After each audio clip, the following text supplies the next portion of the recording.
ધોરણ 8 વિષય computer.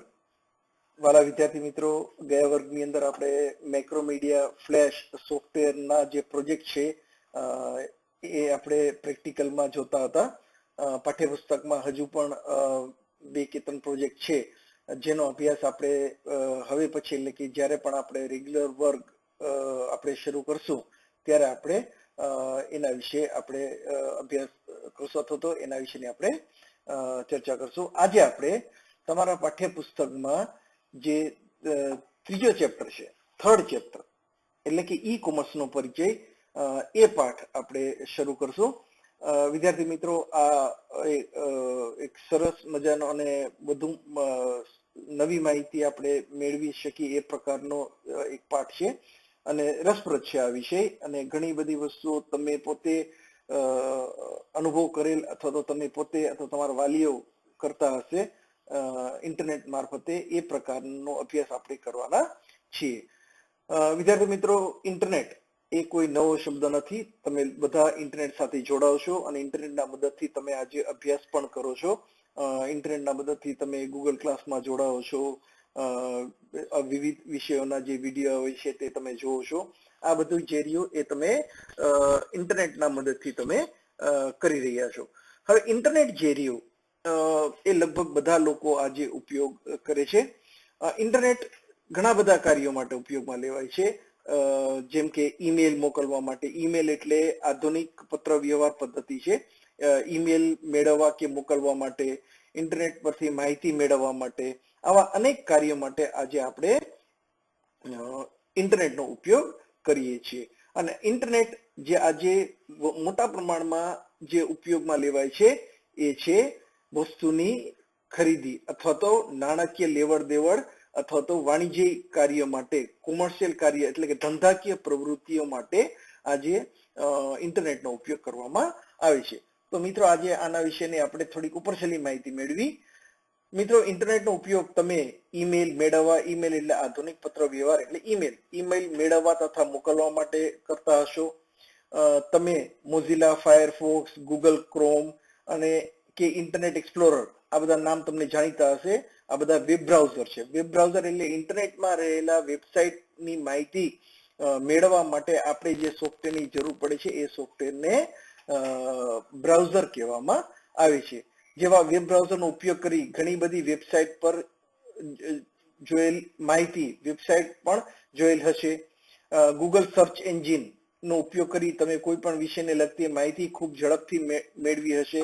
Search engine, Google જે રહ્યું, ગૂગલ સર્ચ એન્જિન ઉપરાંત ઘણા બધા સર્ચ એન્જિન હોય છે અને સર્ચ એન્જિનના મદદથી તમે વિશાળ માહિતી, જે ઇન્ટરનેટ ઉપર રહેલી વિશાળ માહિતી માંથી તમારે જરૂરી એ માહિતીને તમે શોધી અને મેળવી શકો છો. એના માટે આપણે સર્ચ એન્જિનનો આપણે ઉપયોગ કરીએ છીએ. સર્ચ એન્જિન, તમે કોઈ પણ માહિતી શોધો, દાખલા તરીકે તમે નેનો ટેકનોલોજી વિશેની માહિતી મેળવવા માંગતા હો તો ગૂગલ સર્ચ એન્જિનમાં જઈ અને નેનો ટેકનોલોજી એમ ટાઈપ કરો એટલે એને લગતી તમામ વેબસાઇટોનું નામની યાદી તમારા સ્ક્રીન ઉપર આવી જશે કે જ્યાં તમારી શોધ કરેલી માહિતી સંગ્રહ કરેલી હશે. આ બધા સિવાય છેલ્લા ઘણા વર્ષોથી ઇન્ટરનેટનો ઉપયોગ ધંધાકીય પ્રવૃત્તિ એટલે કે જ્યાં વસ્તુની લેવડ દેવડ અથવા નાણાંની લેવડ દેવડ થતી હોય એ તમામ પ્રકારને ધંધાકીય પ્રવૃત્તિ તરીકે ઓળખવામાં આવે છે. વેબસાઇટના માધ્યમથી ઇન્ટરનેટનો ઉપયોગ ધંધાકીય પ્રવૃત્તિ માટે કરવાને ઈ કોમર્સ કહે છે. વિદ્યાર્થી મિત્રો, આને અંડરલાઈન કરી નાખો. વેબસાઇટના માધ્યમથી ઇન્ટરનેટનો ઉપયોગ ધંધાકીય પ્રવૃત્તિ માટે કરવાને આપણે ઈ કોમર્સ તરીકે ઓળખવામાં આવે છે. ભારત જેવા દેશમાં પણ હવે ઈ કોમર્સ ખૂબ જ પ્રચલિત થઈ છે. ભારત જેવા દેશમાં પણ એ શબ્દની જગ્યાએ આપણે આજે એમ કહી કે ભારત દુનિયાના એવા દેશોમાં છે જ્યાં ઈ કોમર્સ સૌથી વધારે ઉપયોગમાં લેવાય છે. અને ઈ કોમર્સનો ઉપયોગ વાડીના જેવા ગ્રામ્ય વિસ્તારની અંદર પણ લોકો મોટા પ્રમાણમાં આજે આપણે જોઈ શકીએ છીએ કે એમેઝોન છે કે ફ્લિપકાર્ટના જે વસ્તુ પહોંચાડનાર લોકો આપણે રોજ આપણા ગામમાં અથવા તો આપણા કોલોનીમાં જોઈએ છીએ. જે જે દર્શાવે છે કે મોટા પ્રમાણમાં ઈ કોમર્સનો ઉપયોગ લોકો કરતા હોય છે. પહેલાના સમયમાં વેબસાઇટ લોકો જુદી જુદી માહિતી પૂરી પાડવાના હેતુથી બનાવવામાં આવી હતી. શરૂઆતમાં ઇન્ટરનેટનો ઉપયોગ ફક્ત માહિતી મેળવવા માટે કરતા હતા, એટલે વિવિધ કંપનીઓ એમના વેબસાઇટની અંદર ફક્ત માહિતી દર્શાવવા માટે જ એમના વેબસાઇટનો ઉપયોગ કરતા હતા. પણ આજે વસ્તુનું વેચાણ કરવા, વસ્તુની જાહેરાત કરવા, આ બધા કાર્ય કરવા માટે વેબસાઇટનો ઉપયોગ કરે છે. પરંતુ છેલ્લા થોડા દાયકાઓથી દૂરસંચાર ક્ષેત્રનો ક્રાંતિકારી વિકાસ થયો હોવાથી ઇન્ટરનેટ કનેક્શન મેળવવું દરેક વ્યક્તિ માટે સહેલું થઈ ગયું છે. શરૂઆતમાં 2G કનેક્શન હતા, ત્યાર પછી 3G 4G, આપણે આજે 4G આપણે વાપરીએ છીએ. ટૂંક સમયની અંદર 5G કમ્યુનિકેશન સિસ્ટમ પણ આવશે. એટલે કે દૂર સંચાર ક્ષેત્રમાં ક્રાંતિકારી વિકાસના કારણે ઇન્ટરનેટની ઝડપ વધી, લોકો સુધી સરળતાથી ઇન્ટરનેટ પહોંચતા થયા, વધુ ઝડપી ઇન્ટરનેટ મળતા થયા, જેના કારણે હવે ઇન્ટરનેટ સાથે કાર્ય કરવું એ વધુ સહેલું થઈ ગયું છે. આને કારણે હવે ઘણી અદ્યતન વેબસાઇટો ઇન્ટરનેટના માધ્યમથી ગ્રાહકને માલ સામાનની ઓનલાઈન ખરીદ કરવાની સગવડતા આપી છે. જેમ કે એમેઝોન છે, ફ્લિપકાર્ટ છે, મિન્ત્રા છે, સ્નેપડીલ છે, આવા અનેક કંપનીઓ છે. મોબાઈલ સેવા આપતી કંપનીઓ જેમ કે વોડાફોન છે, કે એરટેલ છે, કે જીઓ છે, આ બધી કંપનીઓ તમને ઓનલાઈન રિચાર્જ કરવાની સવલત તમને પૂરી પાડે છે. તો હવે તમામ નાણાકીય લેવડ દેવડ જે રહ્યું એ ઓનલાઈન આપણને મળી રહે છે. વેબસાઇટના માધ્યમથી જુદી જુદી ધંધાકીય પ્રવૃત્તિઓ જેવી કે વસ્તુઓનું ઓનલાઈન માર્કેટિંગ, વેચાણ, બિલની ચૂકવણી, શેરની ઓનલાઈન લેવેચ, ટિકિટ બુકિંગ, આ બધા કાર્યો જેમ કે માર્કેટિંગ, તમે એડવર્ટાઇઝમેન્ટ, કંપનીઓ પોતાને કંપનીની જે વસ્તુઓ છે એના વિશેની જાહેરાત કરી શકે છે, તેનું વેચાણ કરી શકે છે.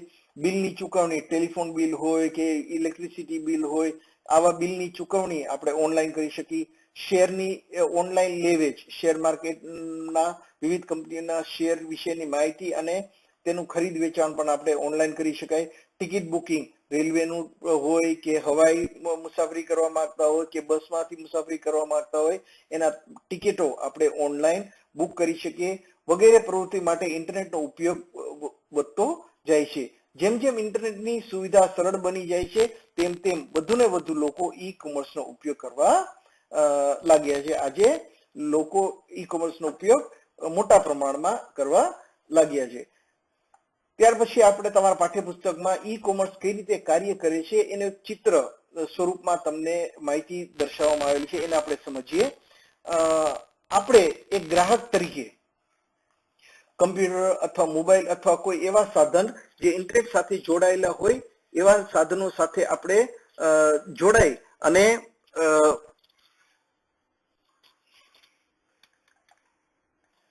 મોબાઈલ અથવા કોઈ પણ લેપટોપ હોય કે કમ્પ્યુટર હોય કે મોબાઈલ હોય, ઇન્ટરનેટ મારફતે આપણે આવા વેબસાઇટ જેમ કે ફ્લિપકાર્ટ છે કે એમેઝોન છે કે આવા વેબસાઇટ સાથે આપણે જોડાઈએ છીએ અને વેબસાઇટ ઉપર જે વસ્તુઓ દર્શાવેલી હોય એ વસ્તુમાંથી આપણે પસંદગીની વસ્તુ આપણે પસંદ કરી અને એ વસ્તુને આપણે શોપિંગ કાર્ટ એટલે ટ્રોલી, જે આપણે શોપિંગ મોલમાં ટ્રોલી હોય છે એવું આભાસી ટ્રોલી આપણને જે તે વેબસાઇટમાં અથવા ઈ કોમર્સના એપ્લિકેશનની અંદર આપણને મળે છે. એ વસ્તુ આપણે જરૂરી વસ્તુ આપણે એની અંદર મૂકી દઈએ. ત્યાર પછી આપણે વસ્તુઓ પસંદ કરી લીધા પછી ચૂકવણીની પ્રક્રિયા તરફ આપણે જઈએ તો કંપની તમને ચૂકવણી માટે અલગ અલગ વિકલ્પો તમને આપશે કે તમે ક્રેડિટ કાર્ડ દ્વારા ચૂકવણી કરવા માંગો છો, ડેબિટ કાર્ડ દ્વારા ચૂકવણી કરવા માંગો છો, નેટ બેન્કિંગ દ્વારા, અને આજે આપણે વધુ વિકલ્પ મળે છે કેશ ઓન ડિલિવરી, કે જ્યાં વસ્તુ આપણા ઘરે આવી ગયા પછી આપણે ચૂકવણી કરવાની હોય છે. તો ચૂકવણી કઈ રીતે કરવા માંગો છો એના આધારે તમે ચૂકવણીની પ્રક્રિયા કરી લીધા પછી માહિતી સીધું જશે વેરહાઉસ એટલે વખાર, કે જ્યાં આપણે જે વસ્તુ ખરીદવા માટેનો ઓર્ડર આપ્યો છે એ જે સ્થાને સંગ્રહ કરેલું છે ત્યાં માહિતી જાય છે અને ત્યાંથી તમારા ઓર્ડર પ્રમાણેની વસ્તુઓ જે રહ્યું એ ટ્રાન્સપોર્ટ કંપની દ્વારા તમારા ઘર સુધી તમને પહોંચાડવામાં આવે છે. તો આ રીતના ઈ કોમર્સ જે રહ્યું એ એનું કાર્ય કરતું હોય છે. તો તો હવે આપણે આગળ જઈએ. ઉપરની આકૃતિ એટલે કે અત્યારે આપણે જે આકૃતિ જોઈએ એમાં ઈ કોમર્સની પ્રક્રિયાનો નિર્દેશ કરે છે. ગ્રાહક ઈ કોમર્સ વેબસાઇટ પર જુદા જુદા ઉત્પાદનોની સરખામણી કરી પોતાને મનગમતી ઉત્પાદનોને પસંદ કરે છે. ત્યારબાદ ક્રેડિટ કાર્ડ કે અન્ય ચૂકવણીના પદ્ધતિથી તે નાણાંની ચૂકવણી કરે છે. બેંક દ્વારા ચૂકવણીની પ્રક્રિયા પ્રમાણિત થયા બાદ જરૂરી રકમ વેપારીના ખાતામાં જમા થાય છે. ત્યારબાદ ગ્રાહકના ઓર્ડરની જાણ જ્યાં માલ સામાન પડ્યો હોય તે વખારે જાય છે. ત્યાંથી સામાન ગ્રાહકના સરનામા પર રવાના કરવામાં આવે છે. આ રીતે ગ્રાહક પોતાના અનુકૂળ સમયે કોઈ પણ સ્થળેથી એ ખરીદી કરી શકે છે. તો આ રીતના ઈ કોમર્સ જે રહ્યું એ કાર્ય કરતું હોય છે. હવે ઈ કોમર્સ દ્વારા મળતી વિવિધ સેવાઓ વિશેની આપણે માહિતી આવતા વર્ગની અંદર આપણે એ માહિતી મેળવશું કે ઈ કોમર્સ મારફતે તમે કઈ કઈ સેવા મેળવો છો તેની ચર્ચા આપણે આવતા વર્ગની અંદર કરશું. આભાર.